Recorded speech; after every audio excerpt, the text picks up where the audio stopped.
आज हम देखेंगे लॉ ऑफ अट्रैक्शन का एक और रूल, ब्रेकिंग मेंटल बैरियर्स। क्या आपने कभी किसी काम की शुरुआत जोश से की हो लेकिन बीच रास्ते में हिम्मत हार गए हो? क्या कभी ऐसा लगा है कि सब कुछ आपके खिलाफ जा रहा है जबकि आप काफी ज्यादा मेहनत भी कर रहे हैं? अगर हाँ, तो यकीन मानिए रुकावटें बाहर नहीं, आपके माइंड के अंदर हैं। सफलता की राह में सबसे बड़ा दुश्मन बाहर की दुनिया नहीं होती है, बल्कि आपके अंदर बैठी आवाजें होती हैं।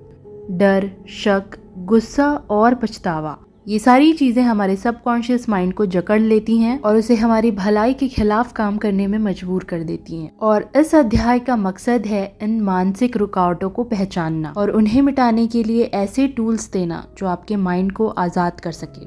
पहला, डर, फियर, जो हमें आगे बढ़ने से रोकता है। चाहे वह कोई नया बिजनेस शुरू करना हो, किसी को प्रपोज करना हो या कोई बिग डिसीजन लेना हो। डर कहता है क्या होगा अगर तुम फेल हो गए, लेकिन सच ये है कि डर एक भविष्य की काल्पनिक कहानी है जो आज को बर्बाद कर देता है। हर बार जब डर उठे तो खुद से कहो, मैं अपने सबकॉन्शियस को सुरक्षित निर्देश दे रहा हूँ, मैं सुरक्षित हूँ, सक्षम हूँ और सब कुछ मेरे पक्ष में काम कर रहा है। इसके साथ अपनी इमेजिनेशन का प्रयोग करो। खुद को उस चीज को सफलतापूर्वक करते हुए देखो जिससे आपको डर लगता है, और धीरे धीरे होगा ये कि माइंड उस डर को हकीकत नहीं मानता और आप आजाद महसूस करते हो। अब देखते हैं दूसरी रुकावट, शक या डाउट। शक यह आवाज है जो कहती है क्या ये सच में पॉसिबल है। शक वो माइंड ब्लॉकर है जो फेथ को अंदर घुसने नहीं देता। शक जितना ज्यादा होगा उतनी ही कमजोर होगी आपकी इमेजिनेशन और उतनी ही धीमी गति से होगा बदलाव। इसीलिए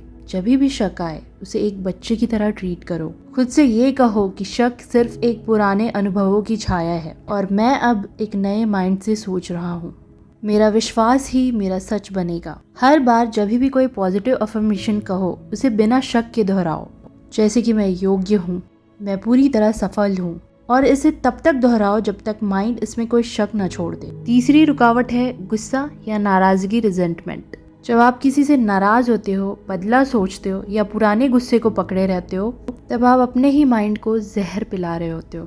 गुस्सा दूसरों को नुकसान कम, आपकी अंदर की पॉजिटिव एनर्जी को ज्यादा बर्बाद करता है। खुद को कुछ ऐसा प्रिपेयर करो कि मैं किसी से गुस्सा नहीं रखता, क्योंकि मैं अपने अंदर की एनर्जी को साफ और शक्तिशाली रखना चाहता हूँ। मैं माफ करता हूँ और खुद को आजाद करता हूँ। फॉरगिवनेस कोई कमजोरी नहीं है, ये आपके सबकॉन्शियस से जहर निकालने का सबसे तेज तरीका है। रोज 5 मिनट अपनी आंखें बंद करके उन लोगों को विजुअलाइज करो जिन्हें तुम माफ करना चाहते हो और इमेजिन करो कि सब कुछ हल्का हो गया है।